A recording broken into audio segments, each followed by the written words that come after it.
तरीके से मैं आपको बताऊंगा कि इन 60 दिनों के अंदर में कैसे पढ़ाई करनी है, कैसे आपको अपना मेरे भाई जो है मैथ्स का शेड्यूल बना करके चलना है, कैसे आपको अपना इंग्लिश का शेड्यूल बना करके चलना है, कैसे रीजनिंग का शेड्यूल बना करके चलना है। ठीक है ना, बहुत जरूरी है यहाँ पर ये सारी बातें। मतलब एक मैं किताब पढ़ रहा था और उसमें बहुत पहले की एक थ्योरी दी हुई थी। एग्जैक्ट मुझे उस थ्योरी का नाम याद नहीं है मेरे भाई, नहीं तो मैं आप लोगों के सामने वो थ्योरी का नाम जरूर रखता। तो अक्सर में एक जैसे एक व्यक्ति था, वो एक साधु के पास में पहुंचा, और साधु के पास में पहुंचा तो वहां से उसने पूछा, ठीक है, एक बहुत बड़े मतलब साधु के पास भी पहुंचा, फिर बाद में बिजनेसमैन के बाद में पहुंचा, बहुत बड़ी बड़ी मतलब कहानियां हैं, 2-3 कहानियां अलग अलग तरीके की हैं। तो मैं आपको सीधा उनका निचोड़ बताता हूँ कि एक व्यक्ति था, एक साधु के पास में पहुंचा, उसने कहा कि सर जीवन में कामयाबी कैसे मिलेगी, यहाँ पर ये बता दीजिए। तो उसने कहा कि मुझे लगता है कि तुम इसका जो एग्जैक्ट परिभाषा है उससे पूछो, जो अभी कामयाब है तो वो तुम्हें ज़्यादा बेहतर बता पाएगा। तो वो एक बिजनेसमैन के पास में गया, ठीक है, और वो बिजनेसमैन दिन दुगनी रात चौगनी बहुत मेहनत करके बहुत तरक्की करके वो आगे बढ़ रहा है। तो वो उसके पास में गया और वहाँ जाकर के पूछा कि चूंकि आप इतने बड़े व्यापारी हैं, इतना बड़ा आपका नाम है, इतना बड़ा शोहरत है, और काफी कम समय के अंदर में आपने ये चीज़ों को प्राप्त किया है, मैं भी आप ही की तरह मेहनत करता हूँ लेकिन मुझे उसका रिजल्ट नहीं मिलता है। अंबानी तो दो हैं, एक मुकेश अंबानी और एक अनिल अंबानी, लेकिन मेरे भाई दोनों में जमीन आसमान का फर्क है। जब रेस की लाइन स्टार्ट हुई थी ना, तो मुकेश अंबानी इस रेस में बहुत आगे थे, टेलीकॉम इंडस्ट्री भी उन्हीं के पास में थी। ठीक है, जो आज आप ये जियो जियो देख रहे हो ना, उस समय मुकेश अंबानी के पास में कुछ भी नहीं था, अनिल अंबानी के पास में टेलीकॉम सेक्टर में रिलायंस नाम थी। ठीक है, उस समय जीएसएम और सीडीएमए वाला काफी लोचा हुआ था। और ये मतलब जब बंटवारा हुआ था, जब उनकी मां ने बंटवारा किया था दोनों बेटों के बीच में, तो उस बंटवारे में ये लिखा गया था कि मुकेश अंबानी 10 सालों तक टेलीकॉम सेक्टर में एंटर ही नहीं कर सकते हैं। वो बंदा मेरे भाई अपना ऑयल सेक्टर में काम करता रहा, और उसके बाद में उन्हें पता था आने वाले समय में लोग मोबाइल के लिए कितने दीवाने हो जाएंगे, हॉटस्टार मैच देखना और सारी चीजों के लिए उनका दीवानापन कितना होगा। उस जरूरत को समझते हुए उन्होंने मेरे भाई जो है जियो का यहाँ पर विस्तार किया। और आज आप देखो कि जियो अपने आप में लेवल में कहां पर है, एक मुकेश अंबानी किस लेवल पर पहुंच चुके हैं, और एक उनके भाई अपने अनिल अंबानी एक अपार्टमेंट में लेकर के कमरा लेकर के रहते हैं।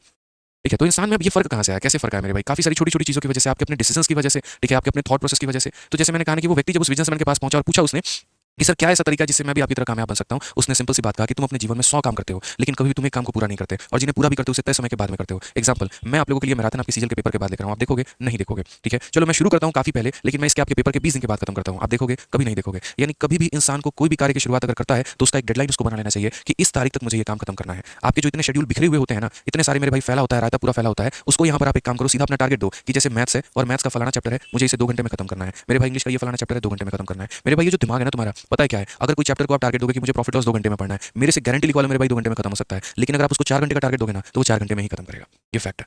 अब ये मतलब नहीं कि हम 20 मिनट का टारगेट दे दिए और बोले यार 20 मिनट का टारगेट दिए थे, 20 मिनट में खत्म हो जाना चाहिए। मैं जो आपसे कहना चाह रहा हूँ ये कि एक बिना मतलब किसी मंजिल को देखते हुए चलना है और एक मंजिल को देख करके चलना है, दोनों बड़ा फर्क है। अगर मन में सोच लिया कि केदारनाथ के दर्शन करने हैं, लंगड़ते गिरते संभलते वहां पर पहुंच जाओगे, लेकिन अगर तुम्हारे मंजिल का तुम्हें पता ही नहीं है कि जाना कहाँ है, तुम वहां कभी नहीं पहुंच पाओगे। जब तक आपका एक डेडलाइन नहीं है, आपकी चीजें कभी पूरा नहीं होंगी। आप 2 दिन बाद उसको पूरा करोगे मंजूर है, 4 दिन बाद उसको पूरा करोगे मंजूर है, लेकिन अपने आपको एक डेडलाइन दिया करो। वो डेडलाइन तुम्हें हमेशा ट्रैक पर बने रहने में काफी ज्यादा मदद करती है। जैसे रोड पर डिवाइडर होता है ना, वो डिवाइडर क्या करता है, गाड़ी को जाने नहीं देता लेफ्ट में, वो कॉन्स्टेंटली रास्ता बताते रहता है। ये डेडलाइन भी कॉन्स्टेंटली आपको एक रिमाइंडर देते रहता है कि तुम्हें इस समय पर जो है अपना समय पूरा करना है, अपना ये सब्जेक्ट अपने सिलेबस पूरा करना है। ये जो 60 दिन की स्ट्रेटजी की वीडियो जो मैं लेकर के आऊंगा कल सुबह 9 बजे मेरे भाई, ठीक है, उसके अंदर मैं इतनी खतरनाक खतरनाक बातें बताऊंगा मैं आपको, इतनी मतलब मुझे 1 महीना पूरा लग गया उस वीडियो को बनाने में। डेली में जाकर के थोड़ा थोड़ा घर पर काम करता था, उसके अंदर मैं काफी छोटी छोटी टेक्निक्स मैंने ऐड किए हुए हैं जो आपकी एफिशिएंसी को काफी ज्यादा बढ़ाएंगे। कंसिस्टेंसी को लेकर के बच्चों का काफी सवाल रहता है कि सर यहाँ पर जो है मैं 2 घंटे पढ़ता हूँ, 3 घंटे पढ़ता हूँ और मैं कंसिस्टेंट नहीं रहता, मैं कंसिस्टेंट कैसे रहूँ। मेरे भाई आप एक बात बताओ, आपको रील देखने के लिए कोई बोलता है, जैसे इंडिया पाकिस्तान का भी मैच हो रहा है, इंडिया पाकिस्तान का मैच में क्या कोई आपको मोटिवेशन चाहिए? एक बात बताओ कि नहीं नहीं यार 2 ओवर हो गए, अब मेरा मन नहीं है देखने का, सर मुझे मोटिवेट करो मैच देखने के लिए। रील देखने के लिए कभी आप बोलते हो कि नहीं नहीं मुझे और मोटिवेट करो सर, मेरा तो मन थक गया रील देखते देखते, मुझे मोटिवेट करो कि मैं रील देखूँ, मुझे मोटिवेट करो कि मैं मिर्जापुर वेब सीरीज देखूँ, मुझे मोटिवेट करो कि अभी स्त्री का ट्रेलर आया और मैं उसको कैसे ना देखूँ।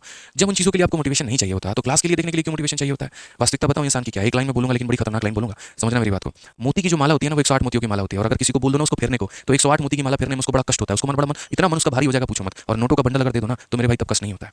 माता फेरने में जो माला होती है ना, माला फेरने में मेरे भाई आपको मन भारी हो जाता है, लेकिन नोट का जो है काउंटिंग करने में मन भारी नहीं होता है। तो अक्सर इंसान की जो है ना मानसिकता ऐसी बन गई है, जिस चीज में रुचि आ रहा है उसको हम करते चले जाएंगे करते चले जाएंगे करते चले जाएंगे, और जहां पर कोई रुचि नहीं है, जहां पर कोई इंटरेस्ट नहीं है, तो वहां नहीं करेंगे। और फिर हम जानते भी हैं जिसमें मेरा इंटरेस्ट है वहां से मेरा करियर नहीं बनना, और जो चीज मुझे भारी लग रही है कहीं ना कहीं मुझे आगे यहीं से जाना है, तो फिर आप अपने आप को स्विच करना सीखें ना। कोई एक्सटर्नल मोटिवेशन की नीड थोड़ी है आपको, आप अपने मन को अपने साथ ढाल लीजिए। मान लीजिए मुझे फिल्म स्टार बनना था, इंडस्ट्री में जाना था, कुछ भी करना था,